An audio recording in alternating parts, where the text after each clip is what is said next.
All right, Adam, I figured out how to put my voice on just for you. My face on just for you. This is Settling the West, 1865 to 1890, so it's kind of the same time period we've been talking about. Or some people say, let's keep moving natives off their land. Remember, Western expansion was fostered by miners moving west. Cattle ranchers had a bonanza at this time. There's tons of land for them and all of their cattle. They start having these range wars because farmers are putting up barbed wire. This is barbed wire. And the ranchers hated it because they wanted a place for their animals to run wild. Farmers wanted a place to set off their farm so that cattle can't just run through it. There's a law, I think in Texas, that it becomes illegal to carry wire cutters with you, so you couldn't take down other people's fences. That was illegal. Teddy Roosevelt said that moving west meant manhood. He actually wrote books about himself moving west, and that's my manhood picture for you. And it helped his image. Remember, he lost the mayoral election in New York originally to a populist. He was third, and this makes him start becoming important in politics because he is explaining what everybody else is kind of thinking already. Frederick Jackson Turner wrote a book about the significance of the significance of the frontier in American history. He said that the closing of the frontier had ended an era in American history. He went through the 1890 census report to explain that the frontier had created the American character, which he defined as adventurous, optimistic, and democratic. Because remember, Americans believed that going west, having a frontier, was our given right by God. It was manifest destiny, and he wanted to keep going. Daniel Boone goes into the wilderness because this is a new frontier. Instead of going west, it's going into the wild, and that becomes your new frontier. We're going to find out next unit that they also go into other countries.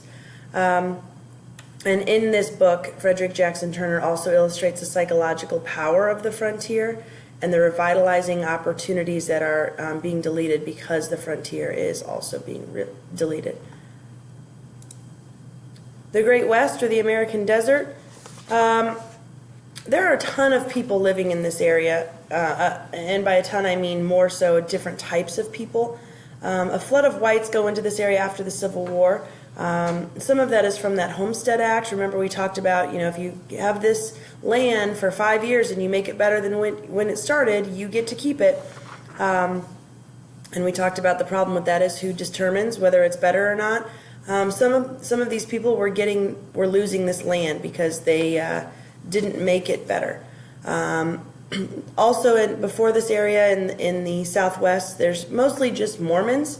Otherwise, there's natives and Spanish Mexicans. That's really it in the Southwest, except for all of the Native Americans. So there's on the plains, there's the Sioux, there's the Comanche, I can't say that, Comanche, Apache, Navajo. All of these tribes are in the Southwest.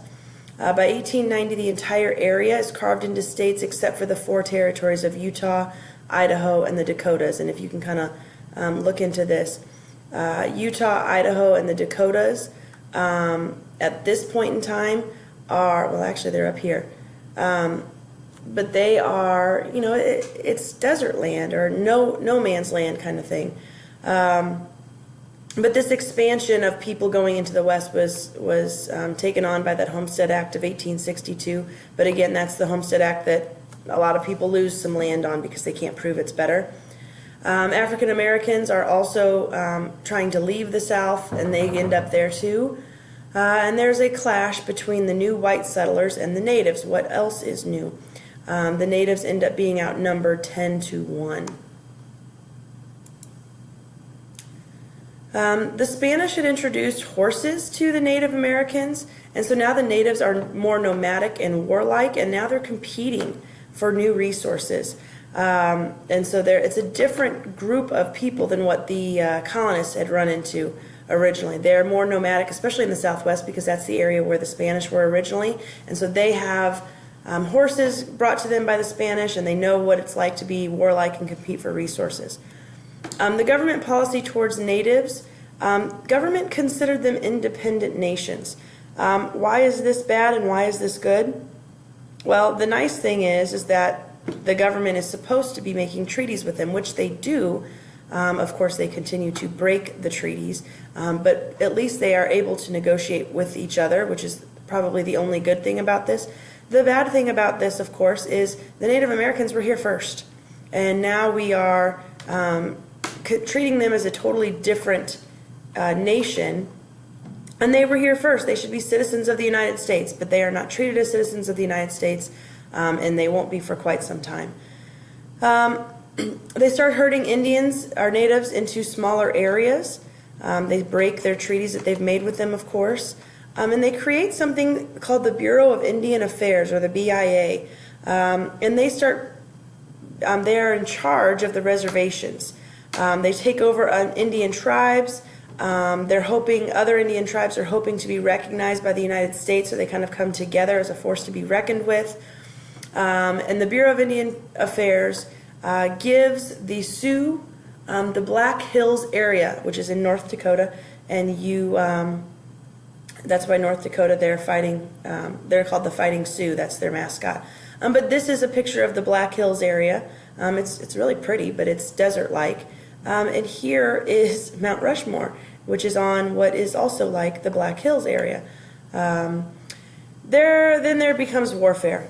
In 1864, there's a Sand Creek massacre, Sand Creek, Colorado. There's a group of natives living there. They're living peacefully there. They have their own little area that has an American flag and a truce flag hanging. And Colonel Chivington decides that he is going to lead a cavalry from Denver into Sand Creek, and they mutilate and kill women and children. They scalp them. They take their scalps back to Denver as trophies. And Colonel Chivington, who, mind you, is a former minister, is praised, and he says that the only good Indian is a dead Indian, and that is what made him and his troops go up to Sand Creek and mutilate and massacre all of the Cheyenne that were living there. And you can kind of see, too, this is a picture of it being a historic site, and you can just see the different land that is around. It's not that great of land. It's dry. It's kind of flat right there, but it's still dry, so it's not necessarily good land that they've been forced onto anyway, but they're trying to live peacefully, and then Colonel Chivington comes up and destroys them. The Sioux War in 1876 happens on the Great Plains. The gold miners are rushing to the Black Hills, and who is living there? Yes, the Sioux. The Sioux are living on the Black Hills that they were promised to have forever and ever and ever, and now they find gold, and so now they don't get it anymore. The white men want it. Sitting Bull, this is Sitting Bull. He is the Sioux chief. He took to the warpath. He was angry. He starts getting all these natives together. They are going to fight back. And so the 7th Cavalry is led by George Custer, and we're going to actually read an article probably next class unless you have time this class. But he is led by George Custer, and he pursues the Sioux. The Battle of Little Bighorn is in June of 1876 in Montana. Crazy Horse for the Sioux versus George Custer. What happened? Well, there are 2,000 natives. They band together, and they very easily defeat General Custer's 600 men. 2,000 natives versus 600 whites. Custer divides his 600 men into 3. They're each led by a different leader, Reno, Benteen, and Custer. Custer attacks the Sioux camp. He doesn't wait for the backup. He just goes on. And within 30 minutes, all of Custer's men are dead, including Custer himself. And so this is, the Indians win. The natives win. And this is one of the first times and only times the natives are going to win in a battle. Because of this battle, Indian haters are even more excited, and they use this against the Indians. Look at what they did. They slaughtered 600 people. Never mind that those 600 people tried to surround them and kill all of them. Because they slaughtered the 600 people, they are now the bad people, and Indian haters hate them even more. Here are just some painting depictions. This is supposed to be Custer fighting. This is the slaughter happening. Nez Perce is led by Chief Joseph. Nez Perce literally means pierced nose. This group of natives was given this name by the French fur traders. Remember, this is the natives and the French were very, very friendly to each other. The Nez Perce were very helpful to whites. They had that background with the French. They understood the whites. The Nez Perce were Christians because the French had, I can't think of that word. The French had, made them Christian.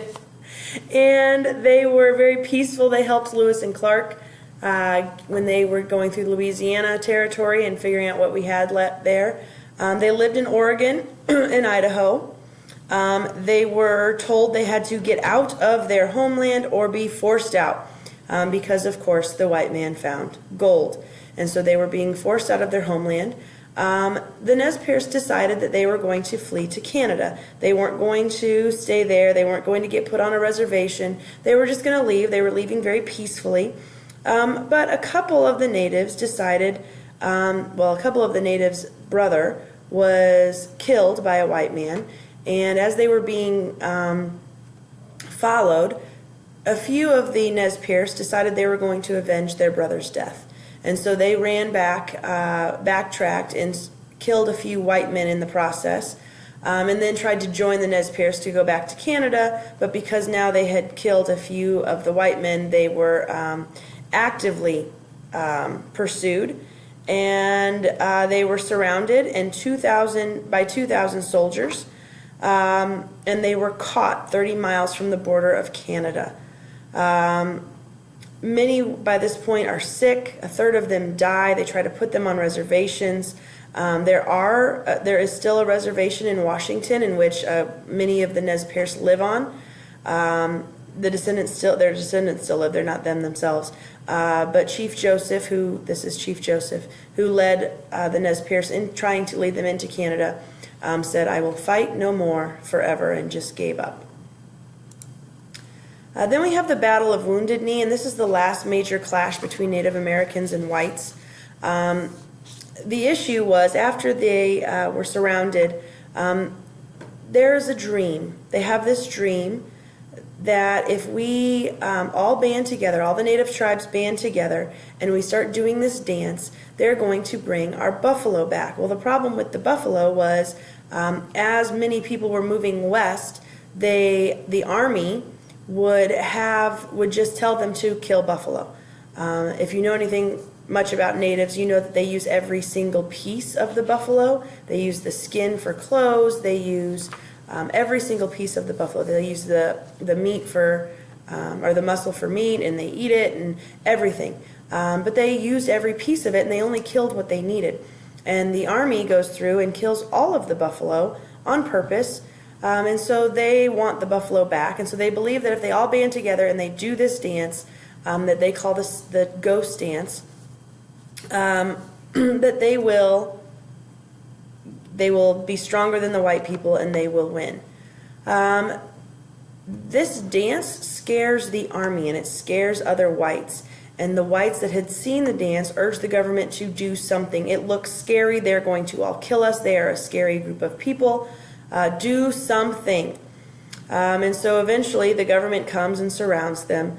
And Sitting Bull was killed as he was arrested because they beat him to death.